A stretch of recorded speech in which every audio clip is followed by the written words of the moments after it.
வந்து வீட்டுக்கு கூட்டின்னு வராரு. காவேரி கிட்ட கேட்டுட்டு நம்ம விஜய் வீட்டுக்கு கூட்டின்னு வந்தோன்னே வெண்ணிலாவை அப்படி பார்த்துக்கிறாரு. வெண்ணிலாவுக்கு தேவையானதெல்லாம் பார்த்து பார்த்து செய்கிறாரு. இதை பார்த்து இந்த காவேரி வந்து ஏங்க ஆரம்பிக்கிறாங்க விஜய்க்காக. இதை பார்த்துட்டு வந்து தாத்தா வந்து ஒரு முடிவு எடுக்கிறாரு. விஜய் கிட்ட இந்த மாதிரி நீ வந்து வெண்ணிலா கிட்ட காட்டுற பாசத்தை கொஞ்சமாவது வந்து காவேரி கிட்ட காட்டுப்பா, காவேரி வந்து மனசு கஷ்டப்படுறா அப்படின்னு சொல்லிட்டு சொல்லி புரிய வைக்கிறாரு. விஜயும் தாத்தாக்காக வந்து காவேரிகிட்ட கண்டிப்பாக பேசணும். காவேரி வந்து ஒரு வேளை இப்படி ஃபீல் பண்ணால் என்ன பண்ணுறது, தாத்தா சொன்ன மாதிரி உண்மையிலே ஃபீல் பண்ணுறாலோ என்னமோ, காவேரி கிட்ட மனசு திறந்து எல்லாத்தையும் நம்ம சொல்லிடலாம் அப்படின்னு சொல்லிட்டு முடிவெடுக்கிறாரு. இந்த சூழ்நிலை விஜய் வந்து காவேரி வந்து கூட்டிகிட்டு வந்து வண்டியில் போகிறாரு. போகிற இடத்துல வந்து ஒரு சின்ன ஆக்சிடென்ட் ஆகுது. காவேரிக்கு தலையில் அடிபட்டுடுது நெத்தியில்.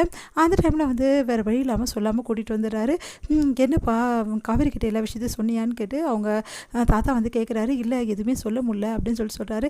என்ன இப்படி சொதப்பி வச்சுருக்க விஜய், எப்படியாவது சொல்லிடணுன்னா கூடிய சீக்கிரம் சொல்லிவிடுவேன்னு விஜய் சொல்லிட்டு இருக்காரு.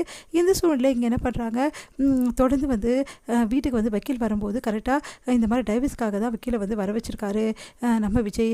அதே மாதிரி அக்ரிமெண்ட் பற்றியும் பேசியிருக்காரு அப்படின்னு சொல்லிட்டு தெரிஞ்சுக்கிறாங்க நம்ம காவேரி. இது எல்லாத்தையும் ஒன்றுக்கு ரெண்டாக தப்பாக வந்து சொல்லி கொடுத்துட்றாங்க வந்து ராகினி. அதனால் காவேரி ஒரு முடிவு எடுக்கிறாங்க. இதுக்கப்புறம் இந்த வீட்டிலேருந்து அவரை கஷ்டப்படுத்த நான் விரும்பலை, எதுக்காக கஷ்டப்படுத்தணும் அப்படின்னு சொல்லிட்டு என்ன பண்ணுறதுன்னு திரும்ப தவிச்சிட்ருக்காங்க.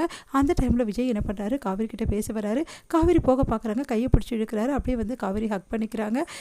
கிட்ட வந்து அப்படியே இழுக்கும்போது அப்போ ரெண்டு பேருமே வந்து ஒருத்தர் அப்படியே பார்த்துட்டே இருக்காங்க. உடனே காவேரி கிட்ட விஜய் சொல்கிறாரு, காவேரி சாரிடி, நான் உங்ககிட்ட நிறைய பேசணும்னு நினைக்கிறேன், ஆனால் உனக்காக டைம் ஒதுக்க மாட்டேங்கிறேன்ல அப்படின்னு சொல்கிறாரு. பரவாயில்ல, நீங்கள் வெண்ணிலாவை தானே பார்த்துட்ருக்கணும், வெண்ணிலா போய் பாருங்கள், அவங்களுக்கு என்ன பிரச்சனைன்னு தெரிஞ்சுக்கங்க, நான் என்னங்க பண்ண போகிறேன், நான் நல்லா தான் இருக்கேன் அப்படின்ற மாதிரி காவேரி சொல்கிறாங்க. இவங்க ரெண்டு பேரும் க்ளோஸாக நின்று பேசுகிறத வந்து வெண்ணிலா பார்க்குறாங்க.